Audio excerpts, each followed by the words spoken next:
让开！我怎么比单子上记的数目少很多啊？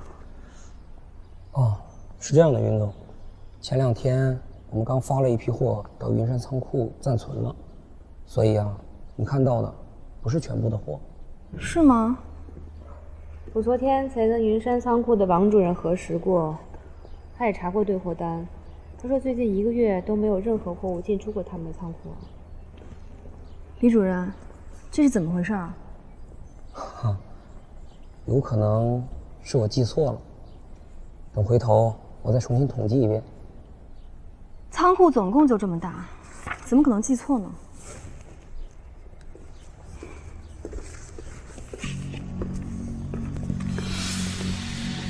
云总，这个事情我会调查清楚，请你们先到办公室等我。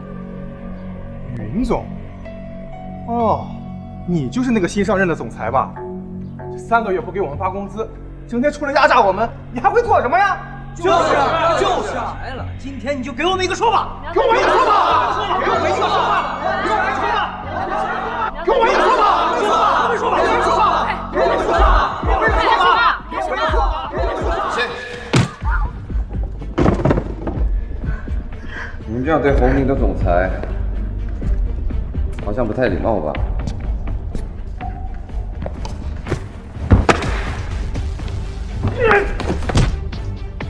让开！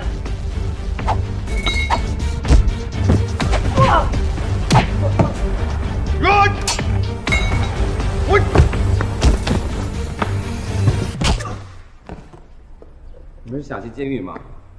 说，是谁带头的？是我带的头。为什么要这么做？为什么？我们辛辛苦苦工作，为了什么？就为了这么点工资养家糊口。你们扣了我们工资，就该打。没发工资就这么大仇吗？是不是有人指使你？快说有没有？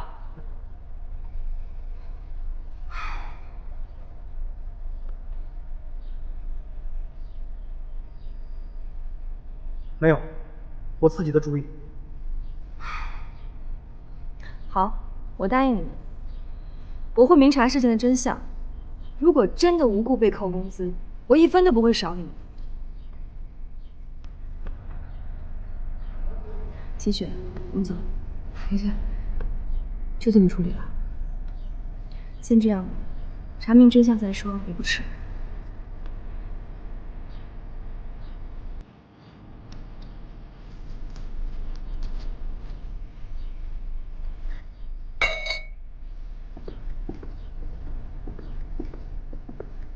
先喝杯水吧。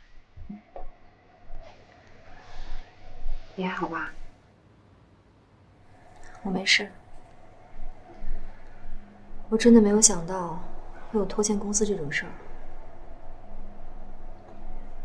你打算怎么办啊？我一定要查清楚他到底是怎么。他身体不太舒服，所以晚点到。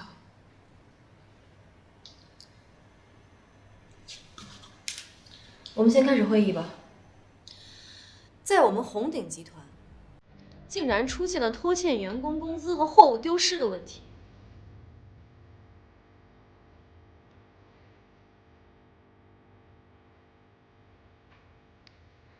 很多员工积怨已久，甚至发生了员工暴乱的事。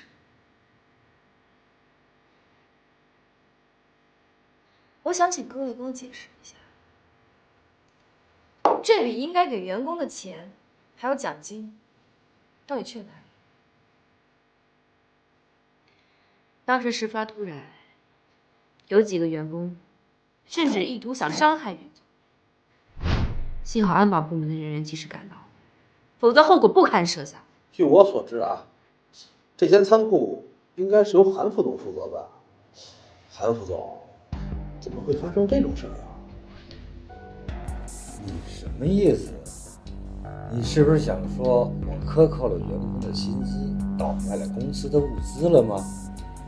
韩副总，你误会了，我并没有说你会在乎这些蝇头小利，但是你没问题，不能代表你的手下也没问题吧？再说了，这2件事全发生在你的管辖范围内，难道你不应该给我们大家一个交代吗？我的手下对红鼎忠心耿耿，不可能私下里违背我的意思，做出这种丧尽天良的事。哦，我明白了，等于这些员工的薪资和货物都凭空消失了。你们两位不要吵了，这件事情我一定会彻查的。我倒要看看问题到底出现在谁身上。云总，这事儿包我身上了，我一定会查得水落石出，而且拖欠员工的薪资，我们也会立刻下发。好你个徐若海，居然仗着云柔给你撑腰，敢跟我作对，反了他！韩总心里犯不着跟这种人计较。李楠那边怎么样了？韩总，您放心，我都已经安排好了，不会有人找到的。仓库那边呢？肇事的几个工人都已经走了，剩下的工人什么都不知道，谅他们也查不出来什么。一定要做到万无一失，不然我们就被动。韩总，您放心。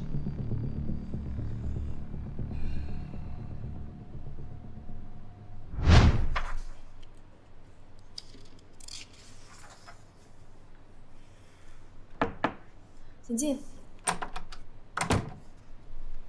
云总，查到了，您看，这是近6个月来所有的进货单和出货单的对照。云山仓库那边每个月的出货量都不足进货量的1/3，如果这样的话，剩下的2/3去哪儿了呢？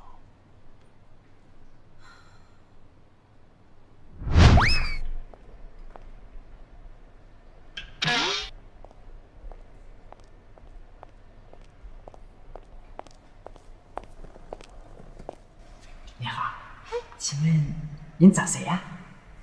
我找段飞，你知道他在哪儿吗？段飞？您找他什么事情啊？我找谁还得告诉你一声哈。当然要问清楚了，我要晓得你来干嘛的，知道不？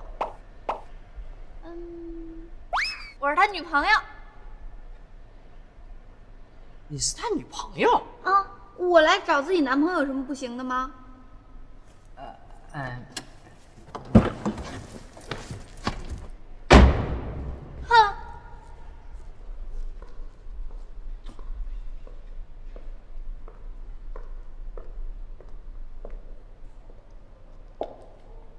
方队长，何主任，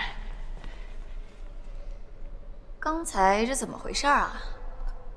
刚才段飞的女朋友来找他了。段飞的女朋友？段飞有女朋友了？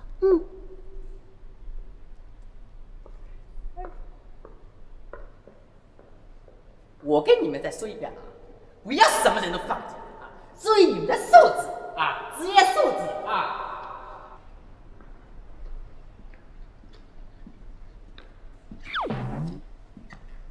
段飞过来。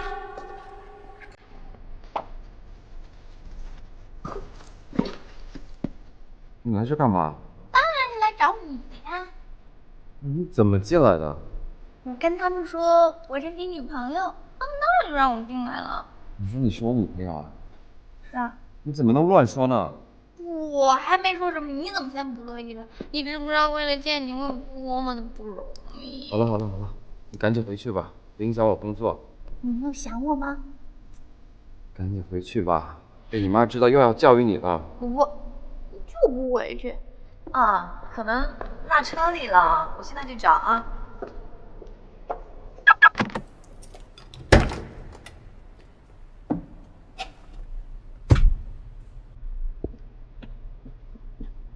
你说你怎么样才能喜欢我呢？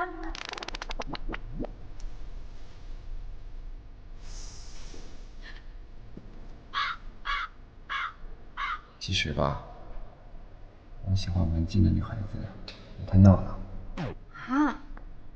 文静的女孩多没意思啊！女孩子不能太闹。行，过不了几天呢，我就会变成安静的没事儿，到时候你就喜欢我了吧？行，我一会儿就走了。你给我照相。不要。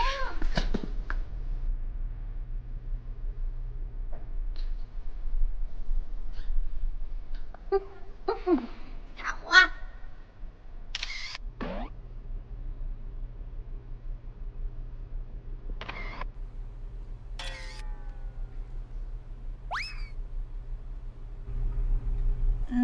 那你亲我一下。你别再无理取闹了。行，我走行了吧？我真走了，真走了。小飞哥，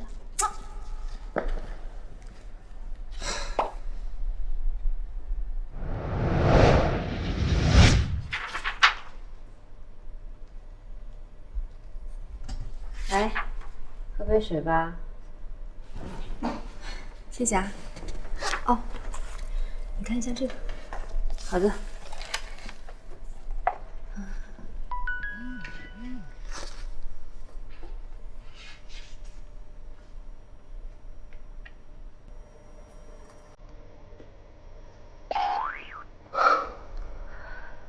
不要脸。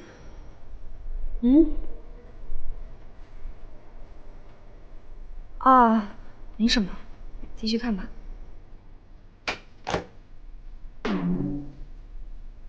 谁不要脸啊？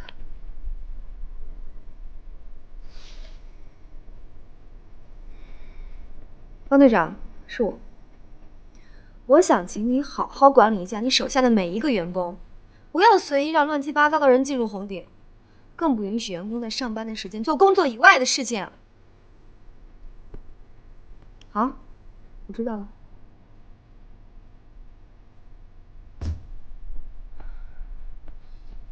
这是跟谁呀发这么大火？有些人就是这样，上班的时间不好好工作，根本就不能恪尽职守。你看看，别拿别人的错误来惩罚自己呀。好，我不生气了。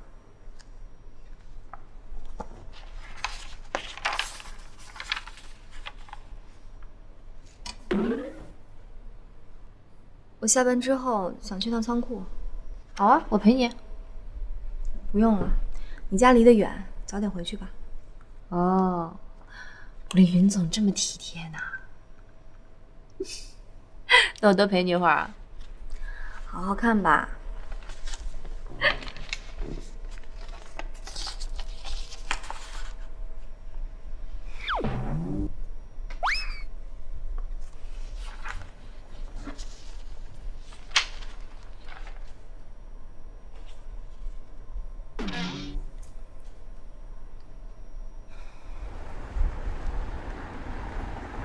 韩总，有句话我不知道该不该说。你说。您太善，您的善会毁了您的目标，也许到那个时候，您自身都难保。属下觉得，继续说。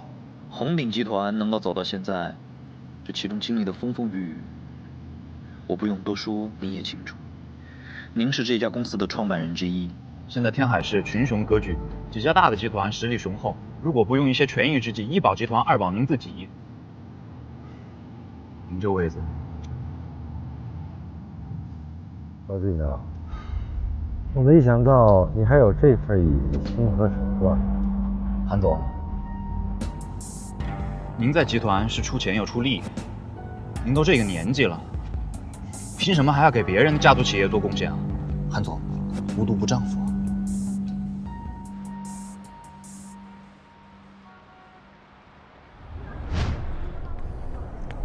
志清，干嘛呀你？从刚开始和你接触，一直到现在，我发现我越来越离不开你。芷晴，我愿意为你付出我的一切。说完啦？芷晴，你有完没完啦？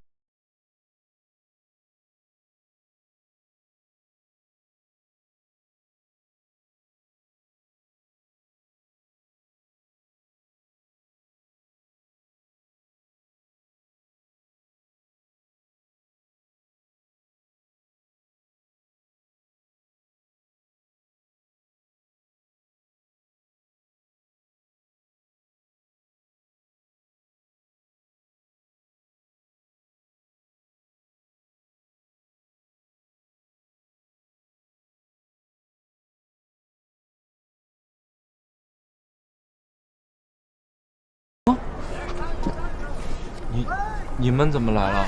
我们一直找你呢。你们想干什么呀？上次你让我们帮你办事儿，结果你倒是跑得挺快，让我们被人揍一顿。今天也让你尝尝滋味。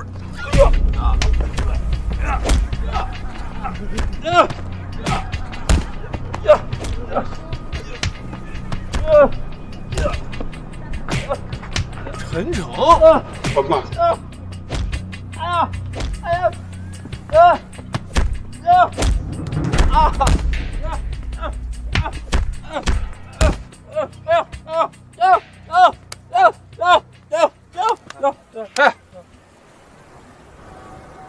没事吧你？看样子有事。谢谢。你们怎么来了？我说路过，你信吗？路过。好，谢谢。接下来怎么办？好人做到底吧。给老大打个电话。哎，老大，你猜我跟谁在一块儿呢？好，酒吧见。走吧，跟我去天堂。酒吧。哦。哎呀，对。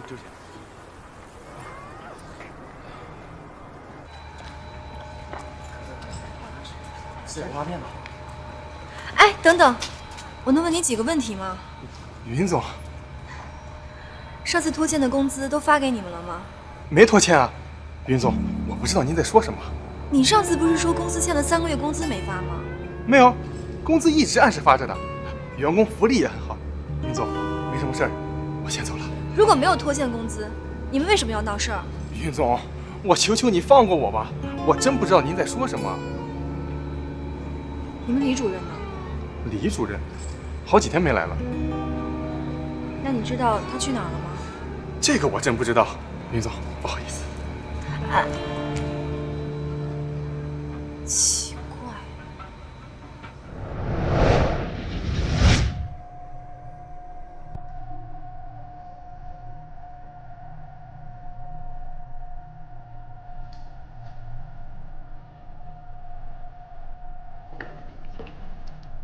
怎么了，飞哥？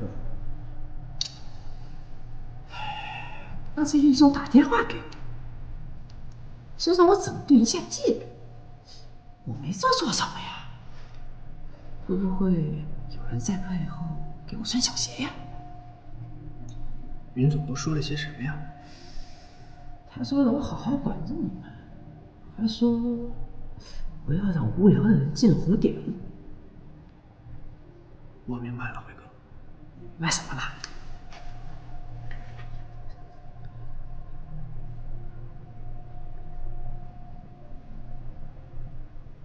原来是这个小子在背后坑我，看我不整死他！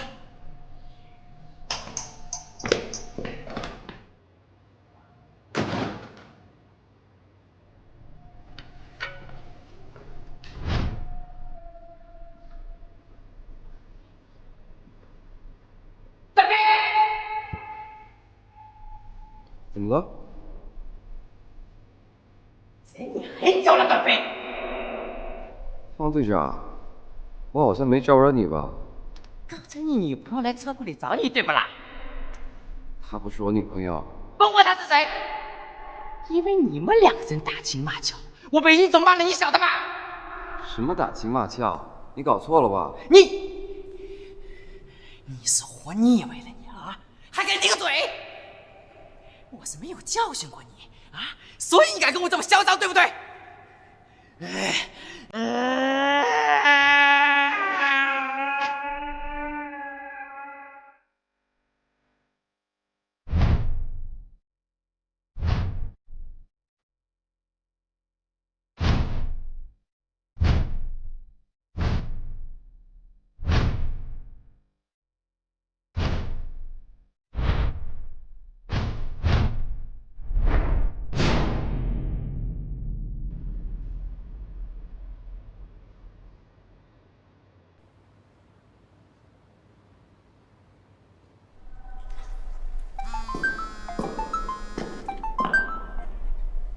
喂，老方？什么？好的，在天堂酒吧见。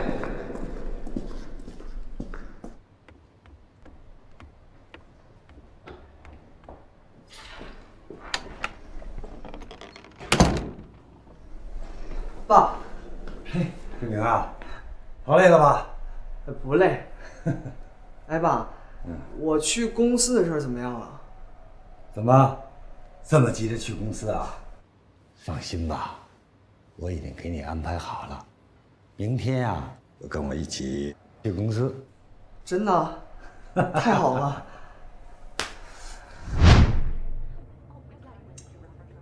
你真的是喜欢他吗？说老实话，从第一次看见他，我就爱上他。他也许不是最好的，但我就是喜欢他。别说什么去法国了，就是去火星我也乐意。但是我不知道为什么他那么讨厌我。对不起，兄弟，等你。不是有你什么事儿啊？如果是你真的喜欢他，我帮你。真的？不，你要答应我一件事。你别说1件了，100件、1000件都行啊。以后啊，你一定要对他好。我发誓啊，我要对芷晴不好，我不得好死。好了好了，别动不动就发誓。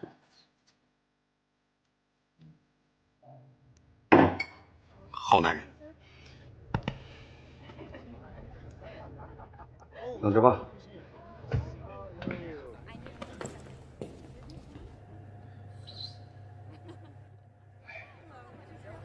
你怎么不让老大帮帮你啊？对呀。李达，韩总。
宝贝儿，这么长时间不见，我想我了吧？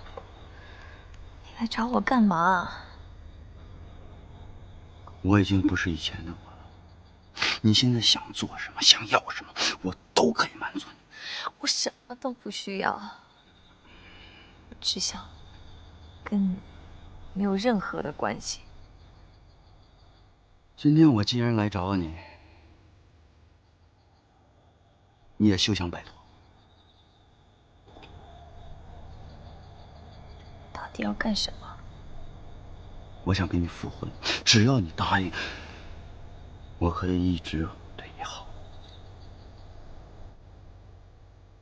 如果你不答应的话，那我想，我们以后的日子都不会那么平静。为什么？你为什么要纠缠我？为什么？为什么？我告诉你，因为在我最需要你的时候，你冷血的离开了我。那些都是你自己自找的。我当时叫你不要去做那些事情，你听过吗？我今天不想跟你吵。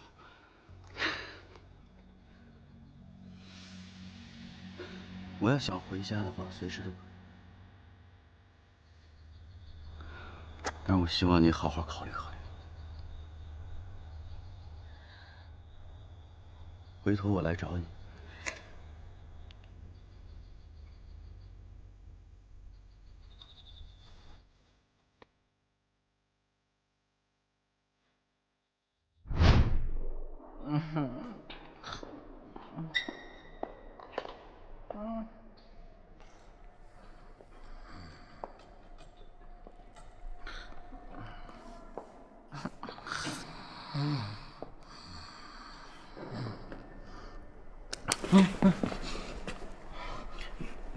云总，方队长，值夜班啊？云总有何吩咐？没吩咐。那个段飞他去哪儿了？段飞？轮到他值班，他就没有影子。我也在找他呢。他又不在了。是的。云总，你不知道，这个段飞身体朗头就这样，一会儿在这儿，一会儿不在这儿的。我也拿他没办法。好，那你好好值班，多注意休息。谢谢云总。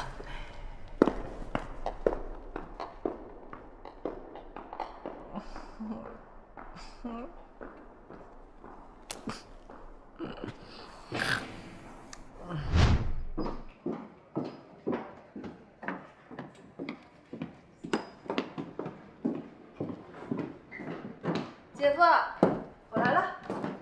坐吧。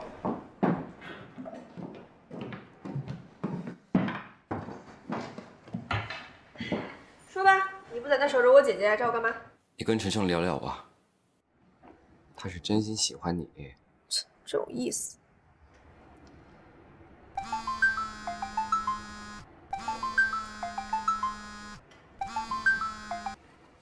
喂，段飞，你搞什么名堂？你为什么不去值夜班？一会儿回去。你少给我来这套！我都问过方队长了，你已经旷工好几天了。我明明白白告诉你，段飞，如果你再这样旷工的话，就不用来上班了。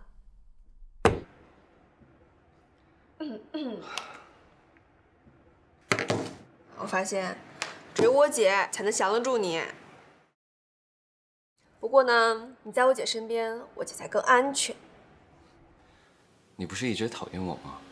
我是讨厌过你，但是不知道为什么，总觉得你会一直保护我姐姐的。那让陈诚也保护你吧。他算了吧。哎，不对呀，你为什么老帮他说话呀？他为了你啊，今天下午都被别人打了。他自找的，活该。他是什么样的人，你应该比我清楚。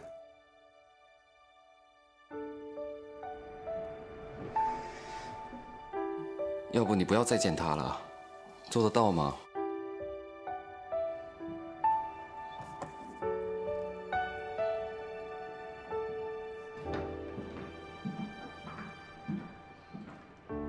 爱的艺术。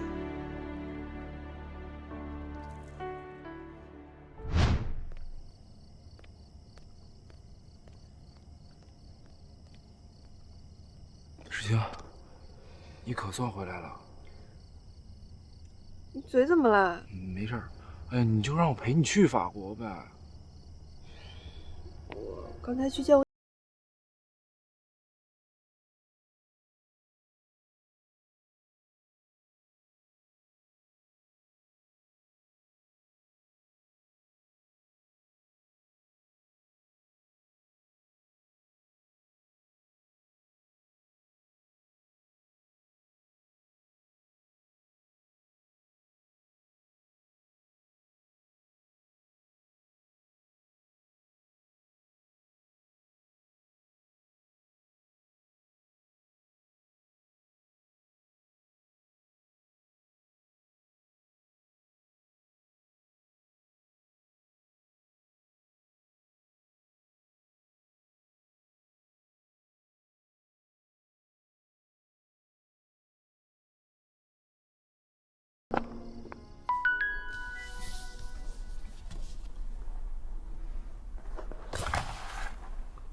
姐，我想好了，我决定和陈诚一起去法国，现在准备前往机场，别来送我，你替我谢谢姐夫，都是他的指点才让我下定决心的。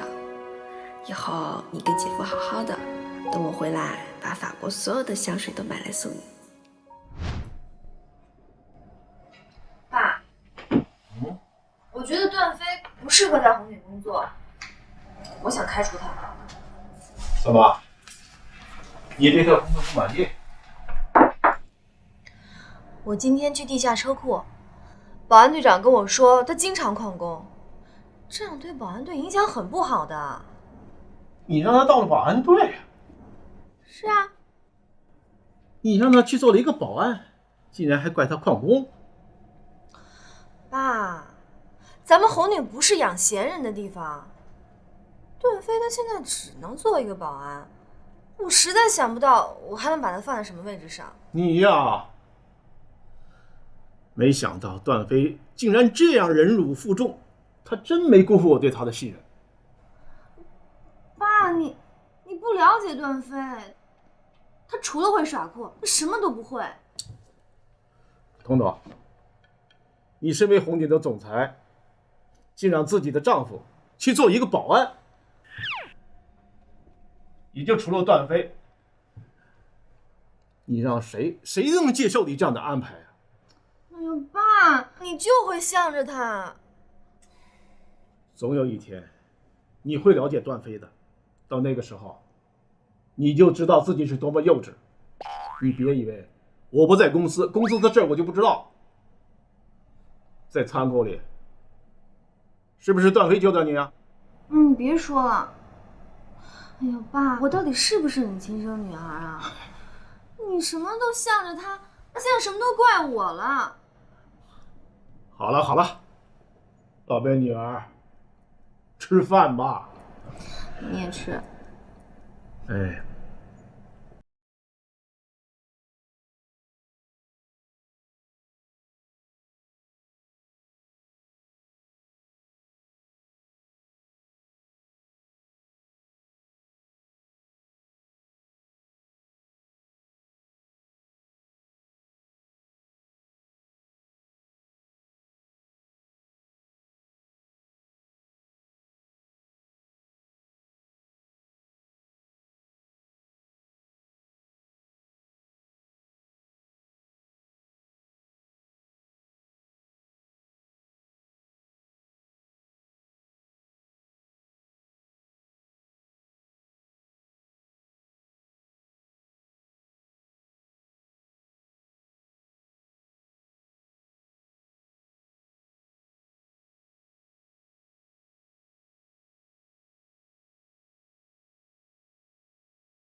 公司仓库的货和单子对不上，我目前没查到原因。哎，算了，不说这个了。你跟程程怎么样？挺好的。我先不跟你聊了，改天联系你啊。谁让你坐这儿的？这是我家，我连自己的床都不能碰了吗？搬进来那天我就很明确的告诉你，现在这儿归我。你想休息是吧？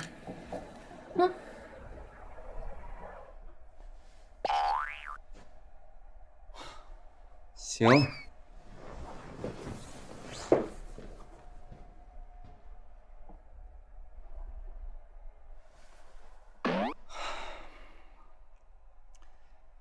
仓库少货的事查得怎么样了？原来你还会关心公司的事儿啊！我以为你就只顾着和你的小情人甜蜜呢。什么小情人啊？今天荷兰姐可是拍到了一张非常精彩的照片，现在还在我手机里呢。你竟然找人监视我啊！你想多了，我现在满脑子都是公司的事情，我可没有功夫监视你，我也没有那个兴趣。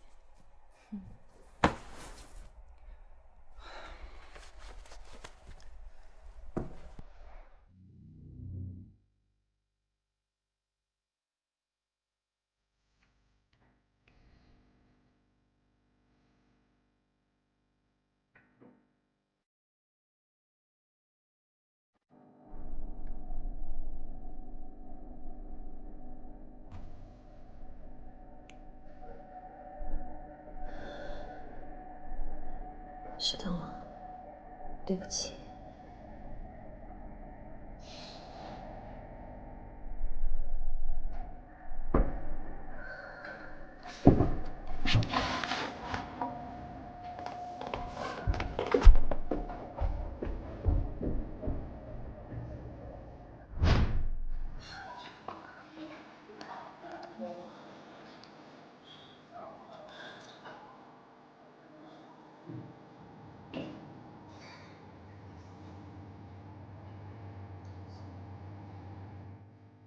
看来云总还是没有准备好。对，今天的会议出了点小状况，先散会吧。喂，达，云总，刚好今天我有个事情要汇报。云总最近为红顶的事过度操劳，我们都看在眼里。新助理也在为云总努力的分担呢，但是红顶的事务繁杂，还是有些个力不从心吧。韩副总，您说这话是什么意思啊？进来吧。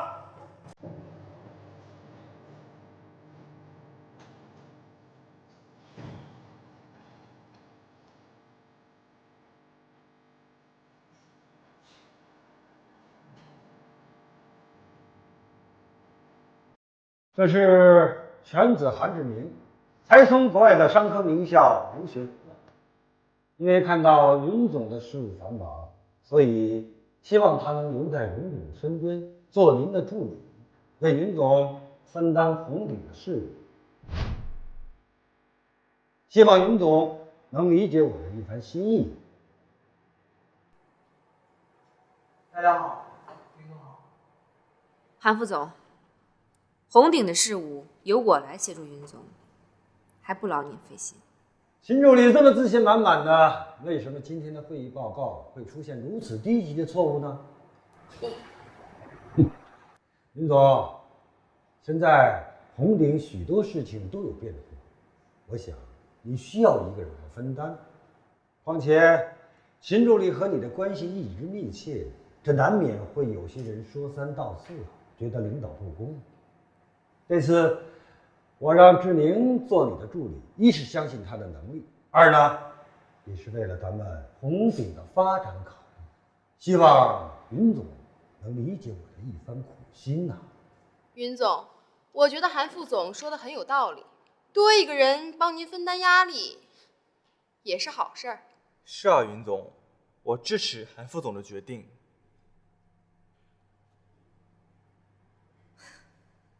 好。红顶是一个民主化企业，我尊重大家的决定。散会吧。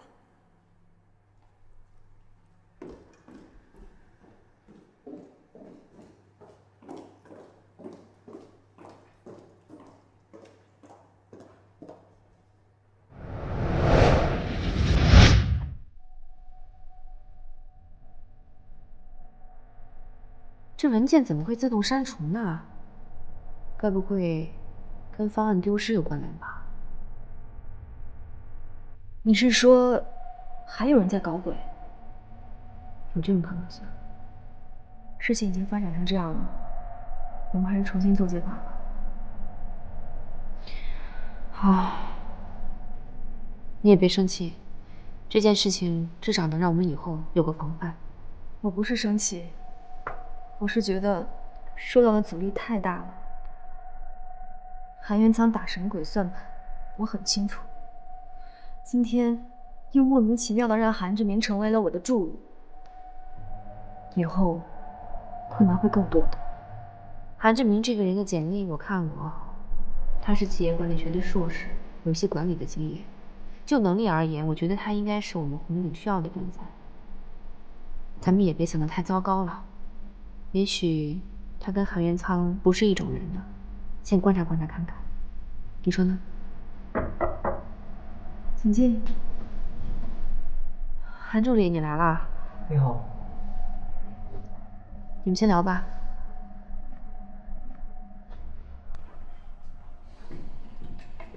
云总，好久不见。好久不见，坐吧。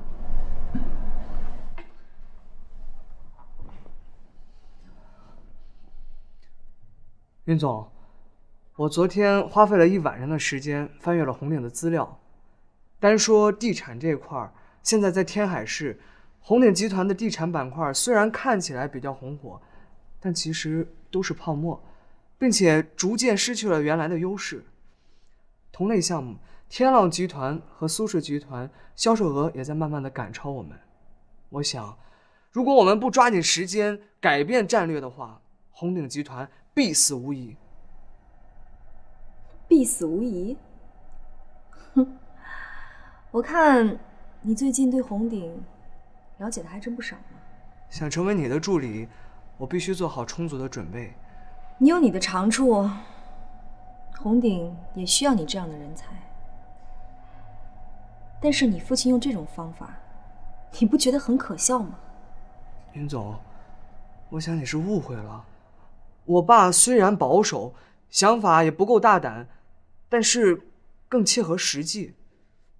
我想，如果我们有时间下到一线，能够从更多的员工角度出发，提出项目操作的必要性，我想，也许会更说服他。你是我的助理，你的提议我会考虑的。好了，我还有文件要看，如果没什么事，你就先出去吧。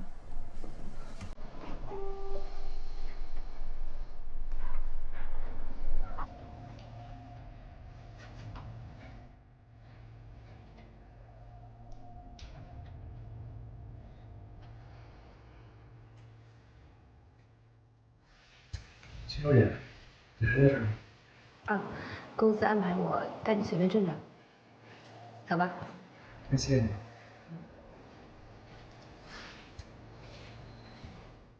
看来我爸在公司和云总的关系不太好啊。啊，可能因为云总最近心情不太好，所以你不要太担心。但愿吧。不过放心，我会努力把工作都完成好。这边请。还有沙发带来看。你不在自己的岗位上待着，跑到我这儿来干什么？你为什么事先不告诉云总，非要把我强行给他当助理啊？现在不是很好吗？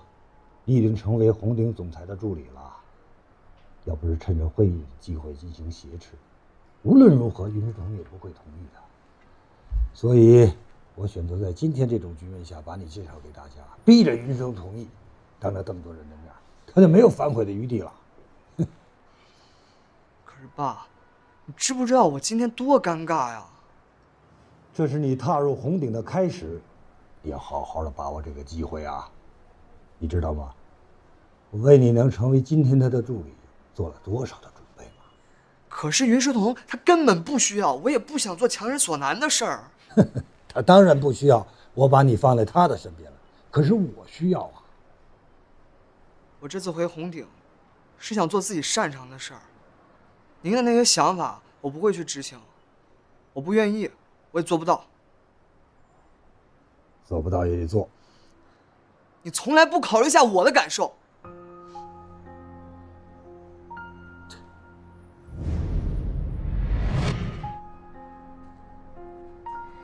你说怎么办啊？就这一个电脑，愣是修不好啊！方案没了，还可以再做，但是你是担心落实方案的问题？没错，秦雪，我觉得韩志明说的也许有道理。不光应该像荷兰姐说的去仓库，还应该多去商场等一线岗位多做做调研。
方队长，你没事吧？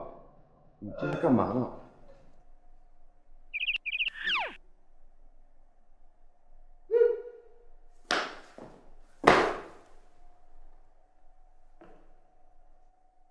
师傅，这大神太帅了，我必须拜你为师。你别这样，你没事吧？我没事。你就没事了？你这里……那我真没事。好，那我先自己去了。师傅，老顾吗？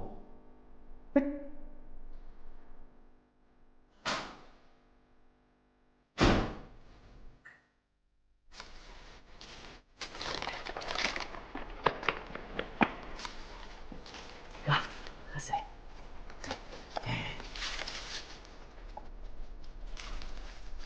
方队长，我有件事特别不明白。明明是一个小小的车库，为什么会发生那么多意外的事情啊？哪那么容易呀？我在这里也有一段时间了吧？就算是一个车库，里面有不少门道。你说我听听。你看看这个车库，大致分这么几个区域。A 区停的车，基本上都是跟随韩副总的。B 区都是云总的人，云总停车呢习惯停那个位置，比较大，容易倒车。C 区和 D 区嘛，都是一些中层人员，在红顶也没什么权利，跟谁混都无所谓。那我发现 A 区的车比 B 区的多呀。私下里讨论高层好像不太合适。不过我个人觉得，现在在韩副总的势力确实是要比云总多那么一点。原来是这样啊。不过说实话啊，我们底下人还是蛮喜欢云总的。为什么？云总对人好啊。虽然我们只是些小保安，可是云总很尊重我们。韩总就不这样了。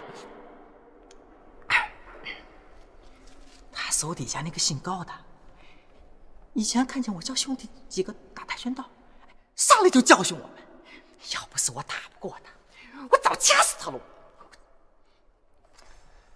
原来你想我教你，是想教训他呀？不是，我心哪有那么大呀？我就是喜欢格斗。好不容易碰上一个会打的人，当然得抓住这次机会了，是吧？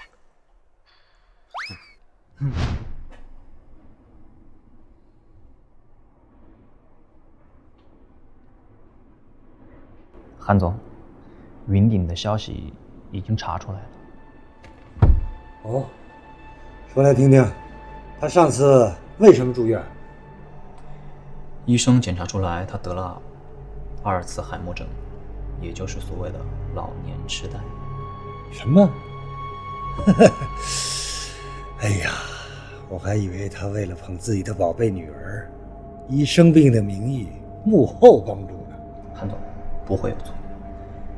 医生那边不透露任何这个消息，我也是费了很大的力气才查出来的。哎呀，云顶啊云顶啊，没想到你精明一世，老了反倒糊涂。我就说嘛，怎么一下子没了消息了？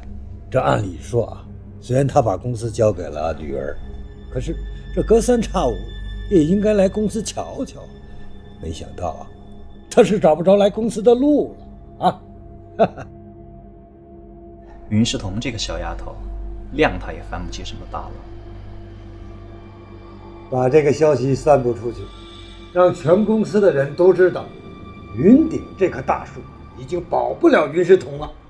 这样一来啊，云世彤这只股也就没有什么前景喽。哎，你们都听说了吗？什么？现在大家都说以前那个老云总得了老年痴呆症啊？什么？怎么可能？那么强势的一个人，就这么傻了？哎，现在这人呐，我以后得多吃点核桃补脑子，不然变成了老云总那样，什么人都不认识了，那得多痛苦呀！不过要是这样，咱们云总怎么办呀？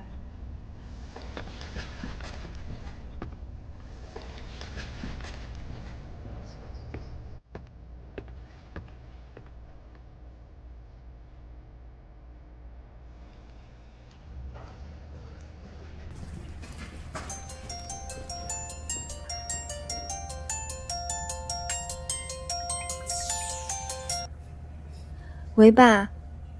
你今天下班回家吧，好几天没见你了，想你了。好，那我下了班就过去。嗯。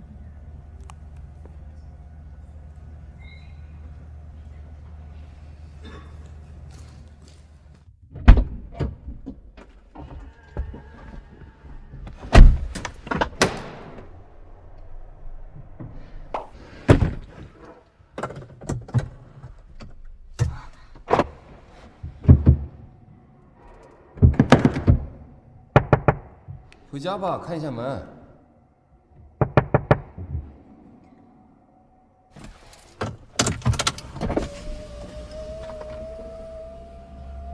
段飞，你可能搞错了，我是下班了，但是你要加班。为什么？为什么？你还好意思问为什么？工作的时候不好好工作，加了班又觉得委屈。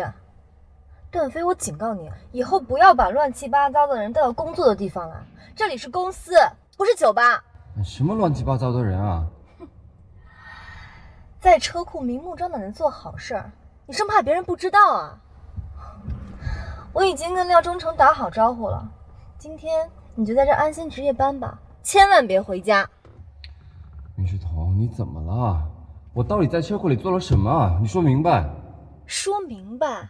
我都不好意思说，嫌丢人。你自己做了什么事，你自己心里清楚。哎你，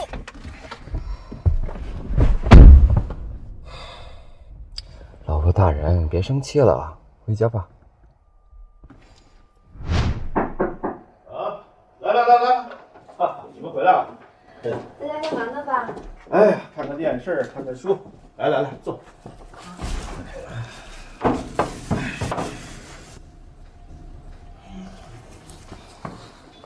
你们两个一块回来的，真好。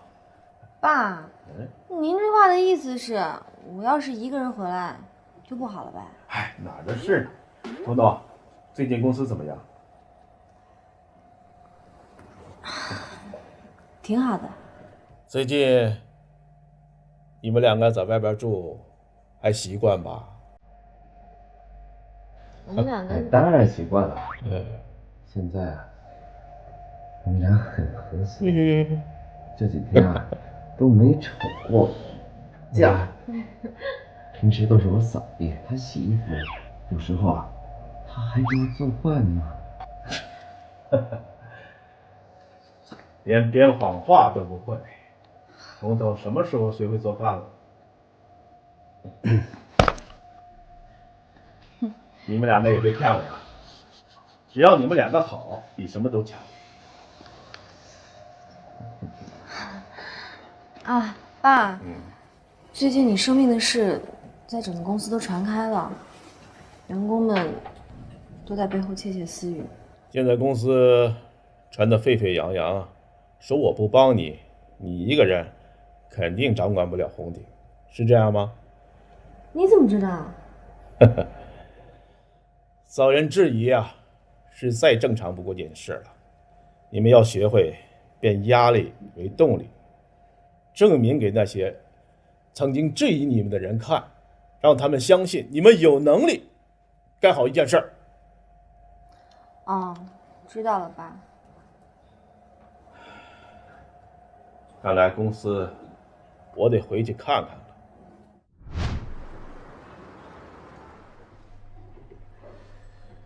你们在天涯好好的，我执行完任务就回来找你们。来，知道了，峰哥。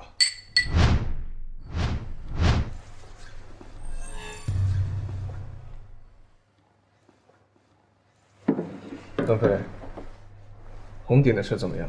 据我所知，红鼎每年的员工待遇还是相当好的。我怀疑吞进这笔钱的人是韩元仓。不会吧？韩元仓作为副总，还在乎这点钱？一间仓库扣掉几十万不算什么，但你想想，红顶下面有多少个仓库？每一间仓库侵占一部分，那这笔钱的数目还是巨大的。我去，韩元仓这个老家伙岂不是赚大发了？我跟你说，如果这是真的，就太可恶了，一定要查清楚。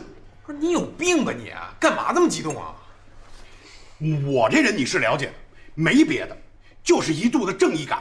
好了好了，就这样吧，好好调查这间仓库背后的秘密。果果、小九，你们监视天狼集团的施展厅，先查这件事。要是再有人只手遮天，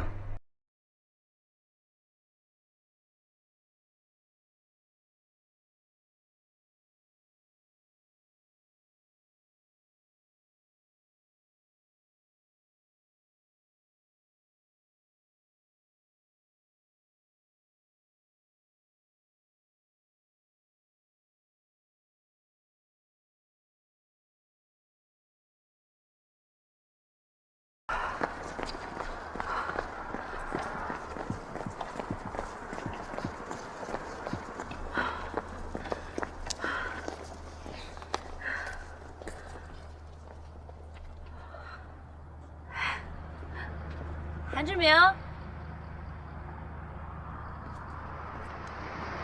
秦雪，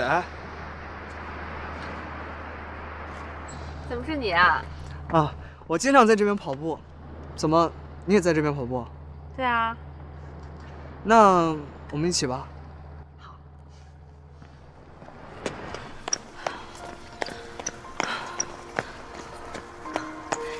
怎么感觉你好像有心事似的？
我们发现南部的混球运动是一个更具强势的网络市场，诈骗、辱骂、威胁、秘密赌博，简直是个金话。爸，回来了。嗯。今天早点休息吧，待一会儿我还有点事儿。好。你看吧，挨点，糟糕的老板经常能调教出优秀的雇员。那个爸，其实我有一个事情想跟你说。你说。其实吧，我觉得世彤的想法挺好的。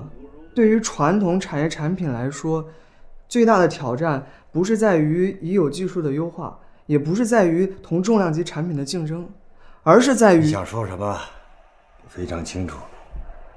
我知道你有自己的想法，你现在还年轻，等你以后长大了，一定会派上用场的。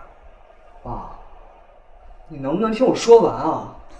你想说什么，我清楚的很。早点休息吧，我一会儿就忙了。